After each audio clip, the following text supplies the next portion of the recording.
আবু বকর সিদ্দিক দেখে বলে, আমি রে, আমার মন বলতেছে তুই কোন দিন ফাতেমার বিয়ের প্রস্তাব লইয়া নবীর দরবারে যাবি, সে অপেক্ষায় নবী দিন গুনতেছেন।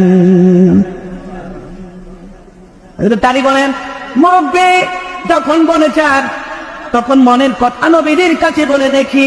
আমার নবী বসা, অমনি হযরত আলী দৌড়ে গিয়ে বলে, হুজুর একটি কথা বলার জন্য আসছি। নবী বলেন, বলো বলো, পারমিশন দিলাম। হযরত আলী বলেন, না হুজুর কিছু না। নবী বলেন, কি যেন বলার জন্য এসে মমকিদা আলী থেমে গেলে বলো, পারমিশন দিলাম। হযরত আলী বলেন, হুজুর কিছু না।